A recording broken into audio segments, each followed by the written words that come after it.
Saudações a todos, que alegria imensa é estarmos aqui.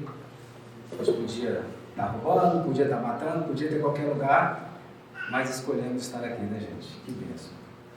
Aqui é um ambiente onde a gente, antes de aqui chegarmos, já estávamos sendo esperados. Para que cada um pudesse estar aqui presente, houve todo o trabalho do nosso mentor, o mentor familiar, junto aos mentores dessa casa, para que nós pudéssemos estar aqui nesse momento. É uma conexão divina. Essa casa funciona 24/7 no ambiente espiritual, então aqui é uma oficina de luz constante. Então só o fato de estarmos aqui, já estamos respirando a atmosfera do mundo espiritual, fluidificada com as bênçãos de Jesus. Então podem respirar a longos haustos, que aqui nós estamos respirando a atmosfera espiritual abençoada, fluidificada. A leitura que nossa irmã fez do Evangelho falou que se fosse um homem de bem, não teria morrido. E a gente questiona, por que morreu uma pessoa má? Tanta gente má para morrer, morre uma pessoa de bem, né? E a gente tem visto isso demais recentemente, né? Pessoas públicas, pessoas de notório reconhecimento pelo bem que fazem, pela liderança que exercem, estão voltando ao plano espiritual. E aí causa uma certa comoção, causa uma certa angústia, especialmente em todos nós que estamos passando por uma experiência traumática de ter, talvez, não tido a oportunidade de despedir de alguém querido que recém desencarnou por conta das grandes atuações aí, né, seja de doenças já conhecidas ou seja pela própria Covid. Ou talvez porque a gente está passando por algum sofrimento muito grande.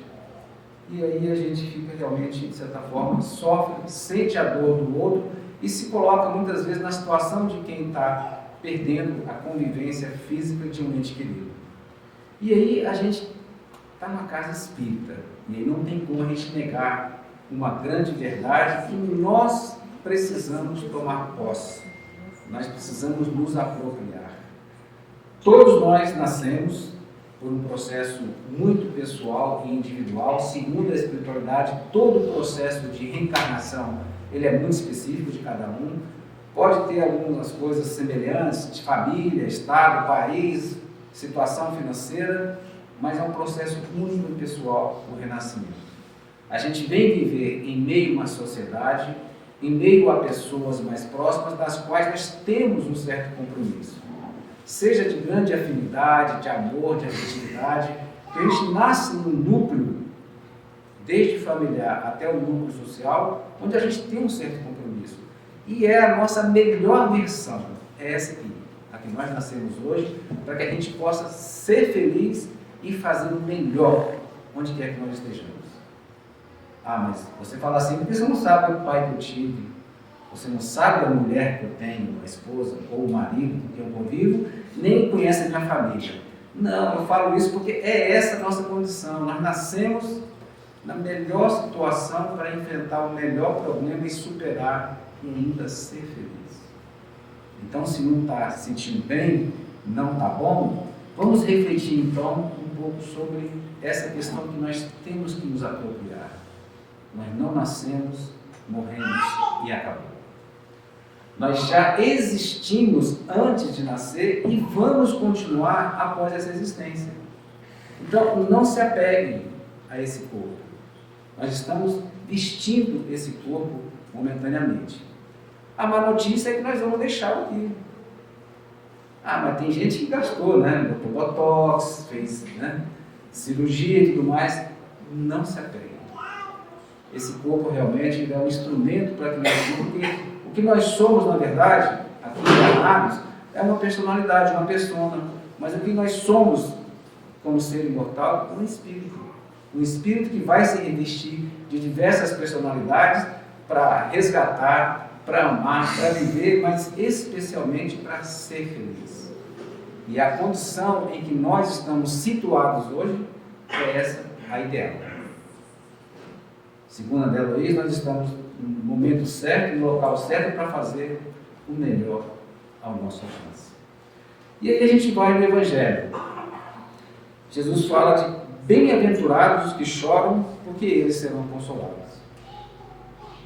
Como que se sofrer numa análise muito rasa, ou numa análise de que a vida começa no nascimento e termina na morte, parece uma vida meio de masoquismo, de sofrer para poder viver. E isso levou muitas pessoas, muitos seres, né, ligados à religiosidade, a usar a autoimolação, a se flagelarem, a se condenarem, achando que iria evoluir mais rápido.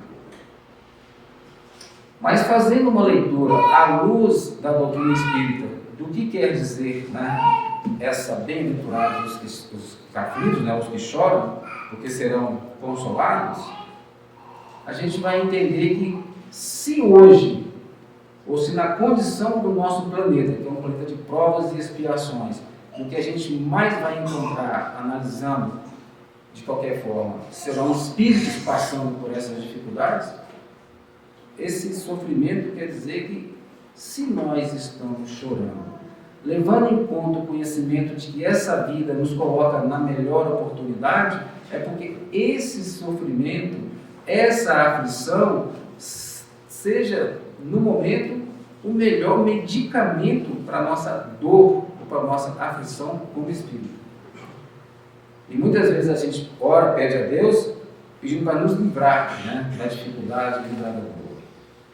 Mas o que a gente tem que pedir é que nos dê compreensão, para que possamos entender, né, o que está acontecendo.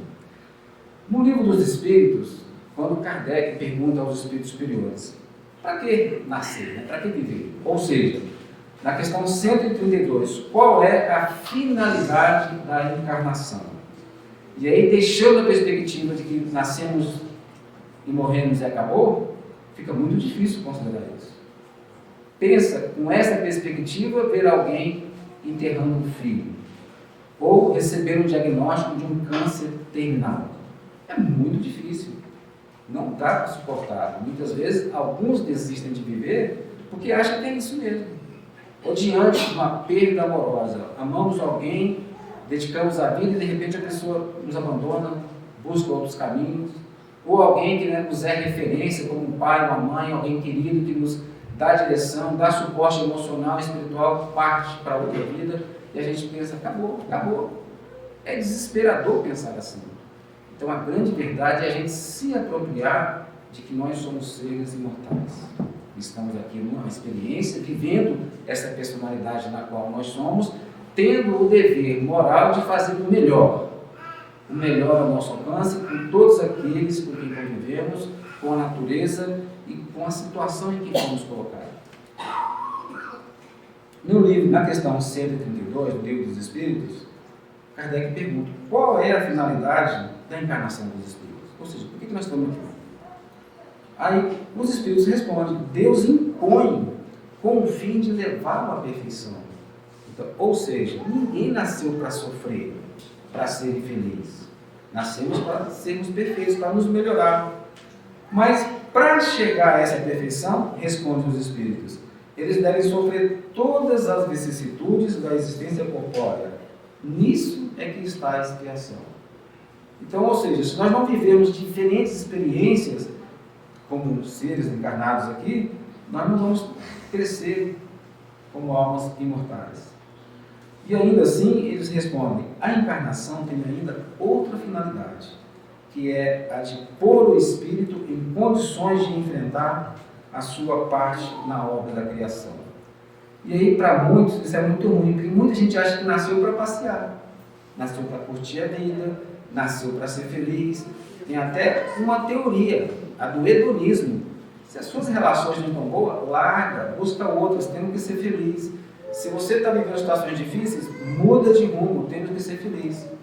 Tem também as teorias, né, da prosperidade. Olha, todos nós nascemos para ser ricos, todos nós nascemos para ter propriedades, todos nós nascemos para ter boas relações. Se não tem, é porque não aceitamos Jesus, não estamos com Ele, como se Jesus achasse que todo mundo tinha que estar, né, bem materialmente falando. Mas na verdade não é essa. Então a finalidade é de que em nós, passando por diversas condições, vamos enfrentar e fazer o dever da nossa obra na criação. E qual é esse dever? Talvez pode ser nossa missão. E qual que é a nossa missão? Como eu disse, a encarnação é um processo pessoal, particular, específico de cada um. E aí cada um tem a sua missão. Pode ser que da Dorinha, a grande missão dela foi dirigir essa casa aqui, botar ela no rumo, né, Dorinha? Trabalhou. Quantos anos ela está aqui trabalhando? 50 anos. Ou talvez, além disso, famílias, netos, né? Pode ser que a missão seja cuidar, né, dos meus familiares que estão dependentes de mim agora. Adoeceram, vão ficar numa situação que não tem mais autonomia. Então, essa é a minha missão. Ou amparar meus familiares difíceis, que vivem brigando, que vivem com picuinha, discutindo. Então, cada um tem a sua missão. Muitas vezes pode ser uma coisa muito simples, ou pode ir se expressando em coisas grandes conforme a gente vai assumindo, né, e sendo eficiente naquilo que nos é confiado. Então, cada um tem uma parte na criação. E com certeza não é passear, não é só viajar, não é só ser feliz nesse sentido de curtir, né, a vida como se não tivesse outra vida depois. E para executá-la, é que ele toma um aparelho em cada um. O que é esse aparelho? Toma um corpo físico, toma essa vestimenta. Então, não se apeguem. Pode ter gasto de dinheiro, tem que cuidar, porque realmente é uma máquina maravilhosa, que se não for cuidada vai estragar, vai funcionar mal, você não vai dar conta da sua missão. Estava brincando com um amigo meu que teve 2 filhos, e ele viajou de férias que voltou morto e louco para trabalhar, porque não aguentava, porque achava que ter filha, como a idade dele era só soltar os meninos na piscina, né? Hoje tem que ter saúde, né, Zé? Senão você não consegue nem cuidar dos netos, tem que preservar esse corpo e cuidar bem dele, mas sem o apego e sem o excesso. Então, para executar essa missão, cada um recebe um aparelho, em cada mundo. Então, em cada mundo quer dizer que não é só a Terra que tem seres encarnados, tá, gente? Em harmonia com a sua matéria essencial, a fim de nele cumprir, daquele ponto de vista, as ordens de Deus. Então, gente, estamos aqui cumprindo na criação, né, o nosso papel, que é contribuir para a nossa vida e aqueles com quem convivemos. Não adianta achar que a gente orando, frequentando uma religião, a gente vai se livrar dos problemas ou não vai ter dor. Não, você vai enfrentar os problemas com muito mais facilidade, você vai ter dor, mas não vai ficar naquele sofrimento, naquela lamentação. Ajuda muito a religiosidade.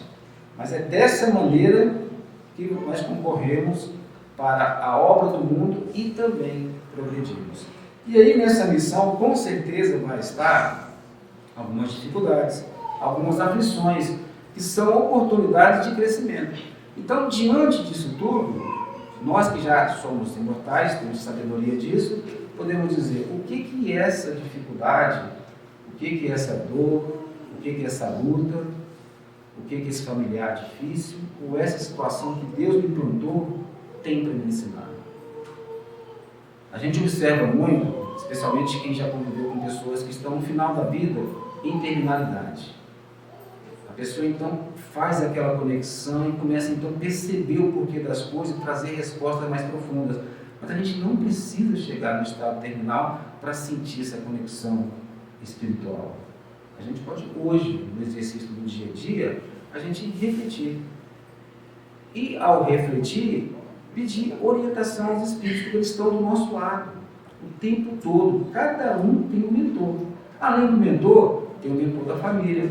Além do mentor da família, quem frequenta então o centro espírita tem um monte de mentores, né, Zé Luiz? Tem do grupo, tem o da casa, tem o do trabalho, tem o daquele salão, tem um monte de mentores que vêm aqui, vêm ajudar, vão acolher. Então, assim, se a gente pedir bons conselhos diante das dificuldades que nós estamos enfrentando e a gente sintonizar, fazer essa conexão, a resposta vem.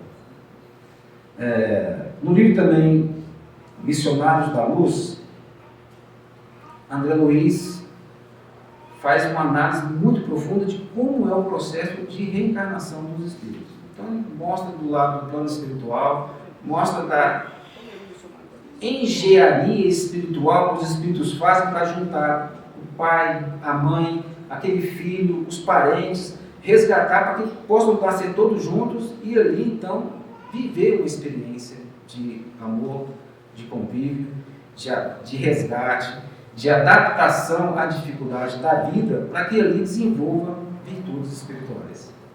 Então, nesse livro, nessa análise, o Alexandre, o mentor, fala que a reencarnação é um meio, mas a educação nos valores divinos é o fim de nós estarmos aqui.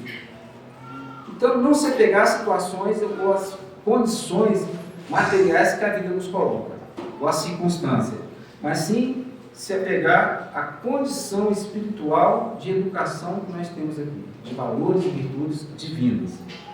Aí ele deixa claro, né? Todos nós temos necessidade da luta que corrige. Então, observe as nossas lutas.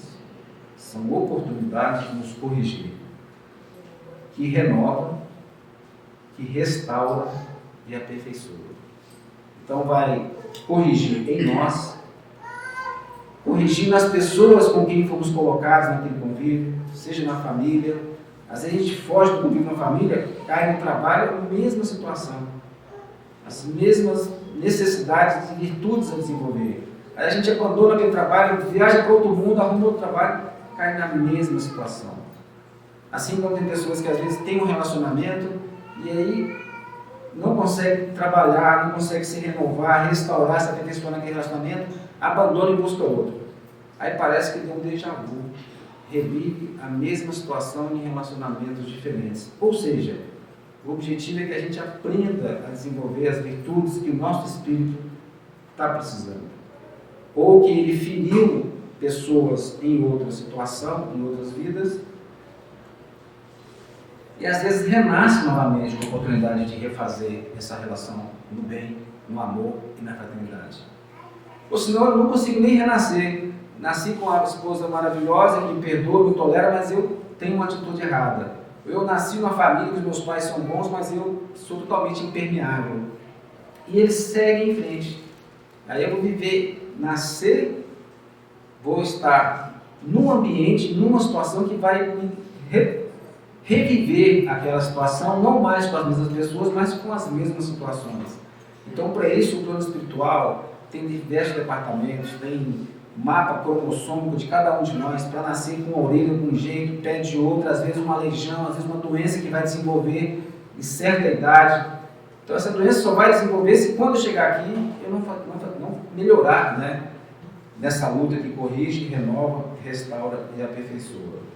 Então, nesse contexto, a dor ela é um processo de educação, de renovação, de crescimento. E aí, se eu tenho consciência disso,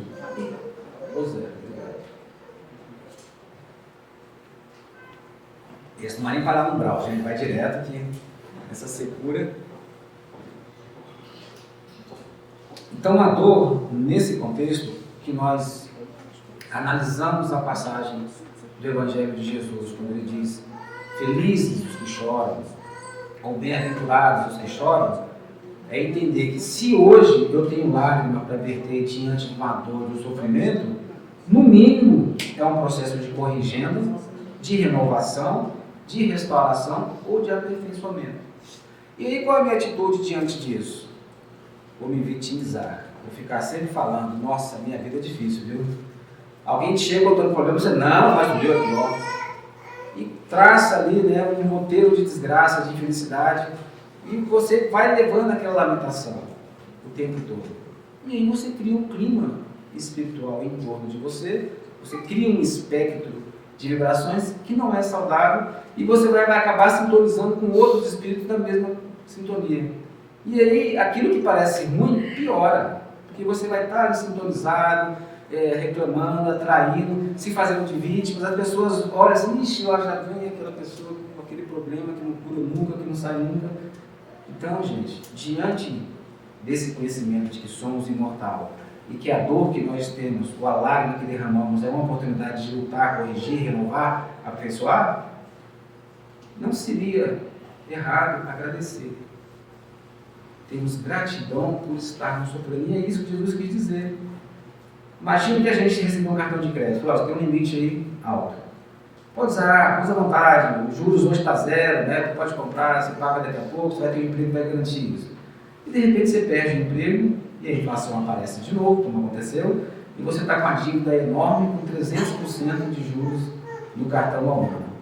E alguém te dá uma oportunidade: fala: olha, você está devendo aí 100 mil reais, mas você vai trabalhar para mim aqui um mês, 20 horas por dia, sem descanso, mas você quita a sua dívida.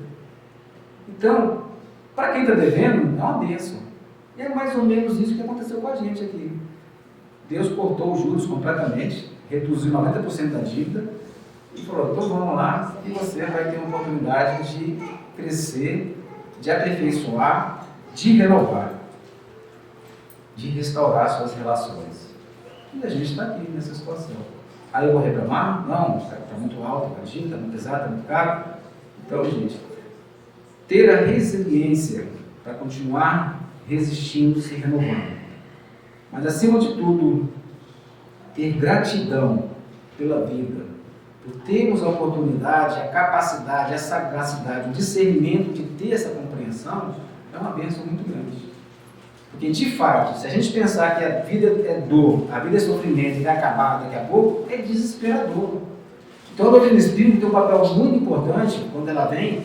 E se você pegar o capítulo que a nossa irmã leu, Bem-aventurados os aflitos, é o maior capítulo do Evangelho. É o que mais tem mensagem dos Espíritos, porque ele fala das aflições, da duração, da razão das aflições, como superar, como vencer. Então, o cuidado com o plano espiritual é trazer para todos nós uma sacudida na roseira e dizer, olha, sois imortais. Aproveita a oportunidade. Viva com alegria, seja grato às oportunidades e faça o melhor ao seu alcance. Tanto que tem outra questão que o Kardec pergunta aos Espíritos. Para a gente agradar a Deus, né, e ser feliz na vida futura, já considerando que eu sou imortal, basta para a gente não fazer nenhum mal. Então, aí eu estou feliz, vou ser feliz na vida futura, vou ter uma vida espiritual maravilhosa. E os Espíritos respondem, não. Não basta somente não fazer o mal, mas tem que fazer o bem no limite das suas forças. Já é difícil isso, né? Mas ele complementa. Pois todo o mal decorrente do bem que você não fez, também será de sua responsabilidade. Então, às vezes, a gente anestesia o coração, fica meio insensível às desgraças, às dores alheias e deixa de fazer o bem. Ou deixa de se engajar na causa do bem. E muitas vezes todos nós, especialmente nós que já temos o conhecimento do Espiritismo, só levar essa informação, né, com carinho, com amor, com afetividade às pessoas que estão à nossa volta, olha, a vida não é só isso aqui não. Olha o número de suicídios, gente, está acontecendo. Sem falar que Kardec, os Espíritos, né, falam Kardec na obra Obras Póstumas, que na virada do tempo, né, quando a gente ia passar por uma nova fase do planeta Terra, até as crianças suicidarão. E olha aí, gente, o número de crianças que estão desistindo de viver. Falta uma razão. Por quê? Porque acha que a vida acaba ali, no final.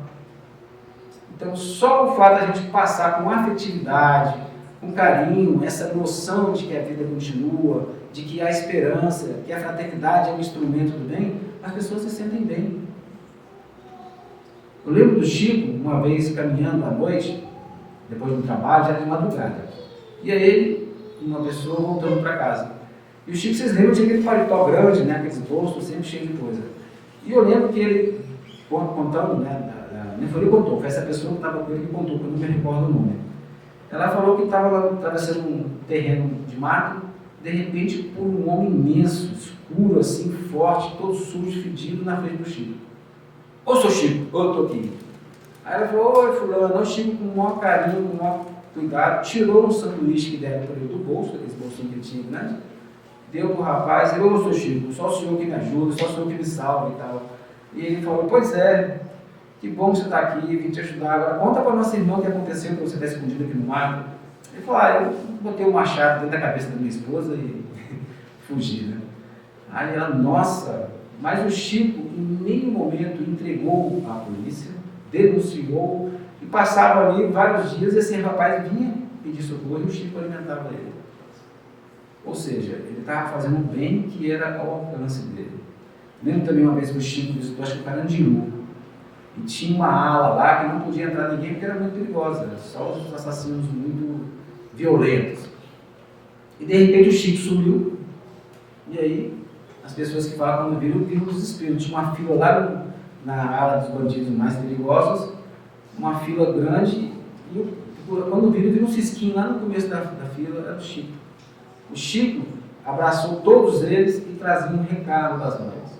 Então ele abraçava e dizia: olha, sua mãe está dizendo assim, assim, assado, sua mãe fulana de tal, que estava em tal lugar, tal dia com você, mandou esse recado. Então a choradeira dos criminosos mais assim, belicosos e perigosos.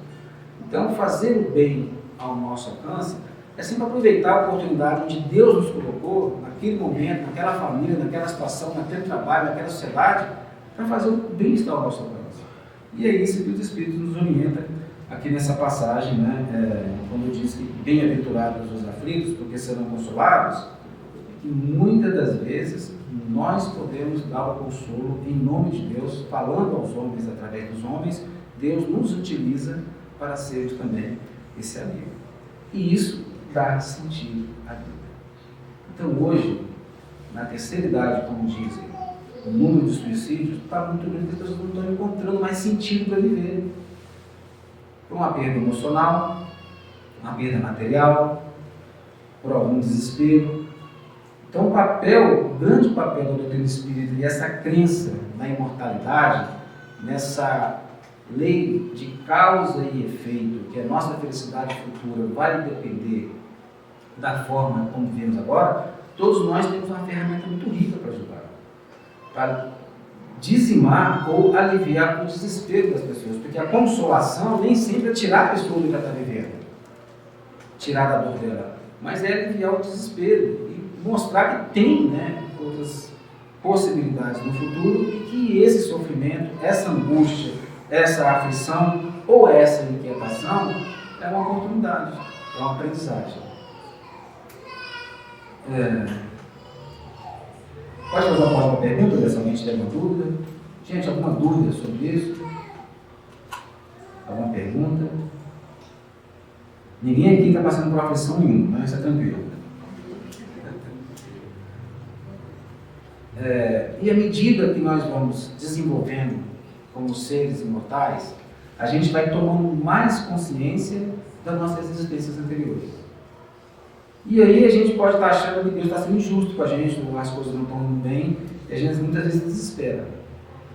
Mas, à medida que a gente vai tendo conhecimento do bem, e vai tendo a consciência do ser imortal que nós somos, a gente então tem que passar agora a ter uma vontade mais firme, mais decidida. Porque o que faz, aqui muitas vezes o conhecimento não resolve, gente. Se você lê o livro dos Espíritos, 2, 3 dias de leitura dedicada, você consegue ler. Mesma coisa sobre André Luiz, você lê também em pouco tempo. Mas se você não se aplicar e desenvolver e a se apropriar da sua vontade, que é o seu espírito atuando, você não consegue fazer. Então tem que ter uma vontade firme. E a nossa vontade recebe muitos estímulos externos. Então muitas vezes a gente desenvolve más conversações pejorativas, maledicências.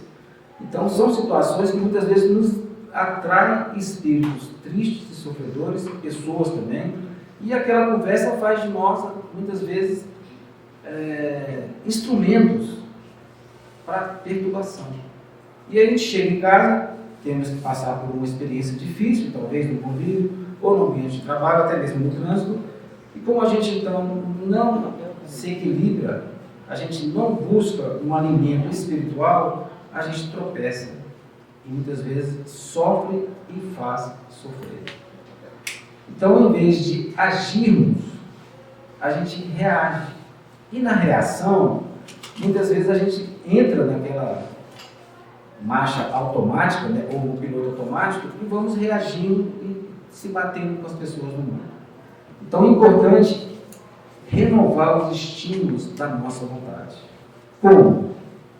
Quando eu brinquei antes, né, o dia está roubando, o dia está matando, a minha juventude inteira eu vi isso no ônibus, tá, gente? Sempre entrava um menino, não sei se vocês passaram por isso, e falava isso, né? Mas é verdade, a pessoa estava ali tentando fazer algo do bem. Então, uma forma que a gente tem que fazer para preservar e manter o nosso espírito forte na vontade, no caminho, é desenvolver a nossa religiosidade. Não estou falando religião, religiosidade. É a conexão com o divino. E isso se faz de diversas formas. Então, estar aqui hoje, ou a gente está assistindo em casa, ou depois pegando, né, o link da palestra, da live, fazendo essa revisão, lendo um livro, é uma forma da gente ir fortalecendo o nosso espírito diante das dificuldades. Divaldo Franco, logo no começo da pandemia, fez uma live com o Haroldo, e eles comentando como preparar-se para o dia a dia. Né? O Divaldo fala, todo dia tem que fazer uma leitura de uma página do Cristo.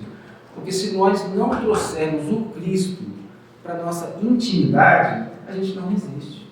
Isso Divaldo falando, já vem uma pessoa que tem a mediunidade muito aflorada, e falando de mediunidade, quantos indivíduos nasceram no Brasil, especialmente, com mediunidade afloradíssima, com capacidade de percepção do mundo espiritual, e quantos que conseguiram se manter?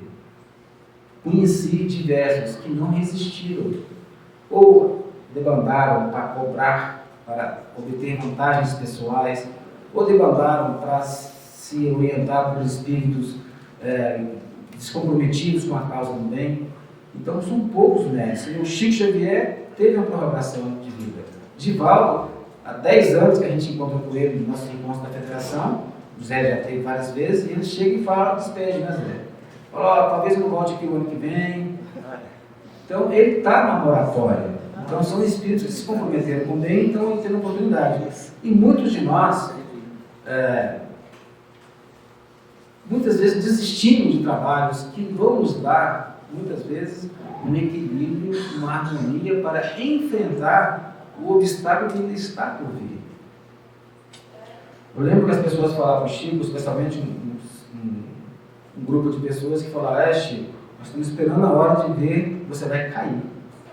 O Chico sofreu, gente. Chico, de tudo que você imaginar de mentira, traição, difamação, ele passou. E ele não reagia, não defendia. Inclusive, muitos espíritas tomavam as dores dele, brigavam, né, criavam contendas, porque o Chico não se defendia. Simplesmente levava a vida e fazia o bem, sem importar com o julgamento dele. Lembro um dia, um jornalista comentou com ele, né, como é que ele reagia a isso. Ele falou, olha, quando falo que eu vou cair, eu simplesmente respondo, eu ainda nem me levantei, né, continuo ainda me arrastando nas dificuldades. E ele nunca parava de trabalhar. E ele falava, né, uma vez muito ruim, tinha que psicografar, uma dor no coração. E ele falou, mano, não dou conta, você não está vendo que é dor? E o Emmanuel falou, depois vai trabalhar. O trabalho engrossa o fio da vida. E ele se colocou. Então, nos engajarmos num trabalho como esse aqui da casa, e todos os outros trabalhos que essa casa faz, ou onde quer que nós estejamos. O trabalho é um consumo de energia que vai gerando energia para o bem. Então, nos dedicarmos e lembrar que se nós somos médiuns e recebemos a influência dos espíritos, não é só no grupo mediúnico, não é só quando estamos aqui.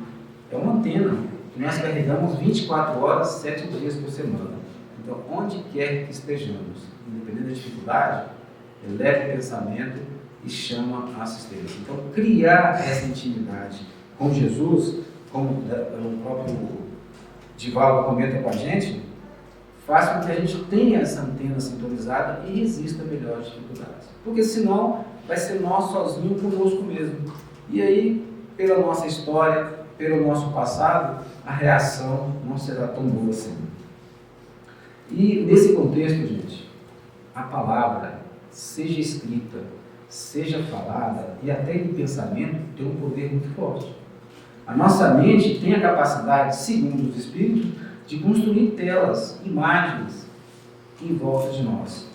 No plano espiritual, isso é muito mais notório. André Luiz, com os espíritos andando aqui em torno da Terra, acompanha agrupamentos humanos e ele vê formas mentais, parecem larvas, como se fosse uma nuvem acompanhando as pessoas. Assim como tem pessoas também que irradiam luz, diáfano. Chico Xavier, quando foi medir a aula dele, que ele irradiava uma luz, uma coisa fenomenal. Expandia, né, a dimensão da residência onde ele estava. E da mesma forma é a simpatia. A gente que desenvolve conversações que não são boas, como diz Jesus, né, as más conversações, corrompem os bons costumes, a gente tem que ter muito cuidado. Cuidado não somente no que a gente fala, mas no que a gente consome. Hoje, se a gente liga a televisão, você trafega por diversos canais, hoje tem muitíssimos. Então, o que a gente está consumindo? É violência? É realidade nua e crua, violenta, que é o que aparece todo dia na televisão e vários canais? São as notícias que você não sabe se é verdade ou mentira, mas que fica trafegando e gera inquietações em todos nós. E aí, como o André Luiz fala, isso gera larvas mentais que vão se alimentando e se nutrindo nas conversações e pensamentos das pessoas. Daí a gente pode falar, diga o que falas, e a gente vai dizer com quem você anda, em termos de companhia espiritual. Diga o que pensas e vamos ter noção do que você está construindo em volta. Então, esse cuidado com a palavra, a que nós consumimos, a que nós ouvimos e a que nós falamos, é muito necessário. Então, desenvolver boas leituras, músicas que possam nos elevar ao espírito, porque isso vai acontecer o quê? Aquilo que a gente consome e aquilo que a gente cogita vai ser o motor das nossas reações. Então, se eu estou aqui calmamente andando na rua de carro e aquela alma abençoada que não deu aquela seta me atravessa cortando, a minha reação vai ser aquilo que eu mais cogito. Então, se eu estou cogitando renovação espiritual, reforma íntima, eu vou falar, vai com Deus, deve estar com algum problema, e Jesus ilumine esse caminho desse irmão e me ajude que eu possa também conduzir de forma correta. Agora, se eu estou cogitando, consumindo outras coisas, a reação vem naquela sintonia, vem daquele jeito. E muitas vezes isso envolve todo o nosso centro de força e faz com que essa conexão espírito-perispírito seja perturbada por essa vibração. Aí diz André Luiz também na obra Ação e Reação, que muitas doenças nós trazemos em gênero. Mas aí quando chega aqui, dependendo do que a gente faz, do que a gente cogita, elas podem criar campos e se desenvolver, ou elas podem não acontecer. E para não acontecer, é a influência do pensamento, da palavra e dos gestos, reforçada pela oração, pelas disciplinas retificadoras e pela resistência mental às más inclinações. Aí o mentor nos diz ainda, né? Não podemos esquecer que o bem é o verdadeiro antídoto do mal. Então pode acontecer que nós venhamos a ter que desenvolver alguma doença que estava no nosso mapa cromossômico, temos que enfrentar alguma dificuldade na vida, mas pela prática do bem, pela oração, pelas cogitações que nós desenvolvemos, nos engajando no trabalho do bem, a gente não precisa passar por isso. Ela é amenizada. E aí, Jesus coloca os apóstolos. Logo depois que ele retornou, provou a imortalidade do corpo. Paulo, né? Não do corpo. Tenho-vos dito isso para que em mim tenhais paz. Então, gente, tudo isso que nós temos conhecimento não é para a gente sofrer mais ainda não, ter mais angústia, mais inquietação. É para que a gente tenha paz. E a gente entenda que o nosso tempo de uma vida é muito curto diante do tempo do nosso espírito. E que o tempo de nossas inquietações, querendo respostas, querendo melhorias, não é o tempo de Deus. O tempo dele é diferente do nosso.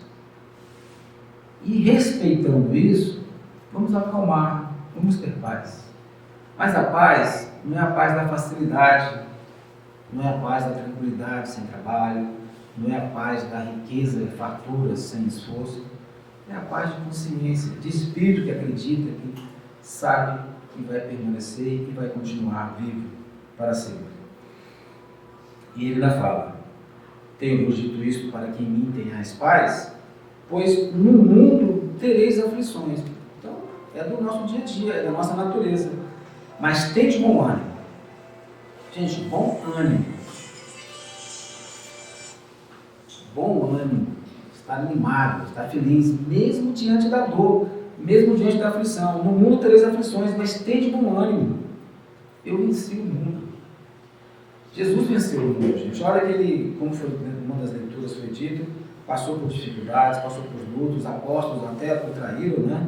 Um deles, mas em nenhum momento, Judas, quando se matou, antes de Jesus subir ao Pai, foi até o umbral resgatar esse irmão, com muito carinho. E mesmo antes, alertou ele. Então, vamos procurar aproveitar o momento e manter em paz. Em relação às coisas do passado que nos fazem sofrer, vamos deixar no passado. Perdoa o pai, perdoa a mãe, o irmão, os relacionamentos. O perdão, primeiro, nos liberta. E segundo, permite que o outro, né, busque outros caminhos. Então, a gente já nasceu esquecendo os passados lá de trás, que a gente não tem que lembrar. Mesmo algumas pessoas insistem em fazer regressão, querer saber quando foi rei, quando foi rainha, mas esquecer o passado. E fé no futuro, porque o passado, gente, não tem como mudar, mas no futuro, todos nós somos senhores dele. Podemos mudar a qualquer momento o nosso futuro. E viver bem no presente. Vamos estar presente no presente. Porque o presente é que nos traz a oportunidade de crescer, de lutar, de renovar, de resgatar, né, de fortalecer e evoluir. Amar em plenitude. Então, tem muitos pais que falam assim, não, agora meu filho cresceram, agora eles vão cuidar de mim. Ou se não, a vida inteira, cuidei da família, agora eles não. Vamos amar sem esperar retorno, sem esperar reconhecimento. Mesmo que você receba gratidão, mesmo que você receba maus tratos. Ama simplesmente, sem esperar nenhuma reciprocidade. Isso também é uma forma de nos libertar e fazer a dor mais amena. E a conexão constante com Jesus, gente. Não estou dizendo que vamos ficar de joelho o dia inteiro, fazendo oração o tempo todo. Não. É trazer pensamentos bons, observar a natureza, observar as pessoas à nossa volta. Todos nós somos herdeiros divinos. Somos criação de Deus. Então você consegue ver a presença de Deus em todo canto. Mesmo no mais infeliz, no mais desgraçado, ou na pessoa mais simples ao nosso lado. Todos nós temos essa centelha, esse DNA. E confiar, gente, na pior das dificuldades, vamos confiar que tem um Pai maior, espiritual, que mantém a harmonia do universo, que está cuidando da gente. E Ele está dentro da gente. Então, diante disso, vamos voltar à mensagem de Jesus, né? Tenho-vos dito isso para que em mim tenhais paz. Em mim, em Jesus. No mundo tereis aflições, mas tende bom ânimo, eu venci o mundo. E Ele também disse aos apóstolos, das ovelhas que o meu Pai confiou, nenhuma se perderá. Ora, gente, então se a gente está sob a confiança de Jesus, que venham as aflições. Vamos recebê-la com resignação, vamos perguntar para Deus, para essa dor, o que ela vem nos ensinar e vamos aproveitar essa oportunidade para que nosso espírito saia liberto daqui. E para ajudar a nossa reflexão, Maria Dolores mandou um recado. Ela disse que é um recado da esperança. Diz o seguinte: nas provações que te surjam, ergue a fronte e segue à frente. Aceita firme e contente o caminho tal qual é. De pensamento tranquilo, não pares, segue e não temas. Sem crises e sem problemas, ninguém sabe se tem fé. Contratempo, desencanto, infortúnio, prejuízo, tribulações de improviso, dificuldades no lar. Tudo isso se resume na escola que nos ensina a entender a lei divina e nos impele a marchar. Esquece os males do mundo, mesmo os mais rudes e amargos. Abraça os próprios encargos por íntimos primeiros. Onde estiveres, relembra que o mérito vem da prova, que o sofrimento renova, e a dor é bênção de Deus. É de Maria Dolores. Então,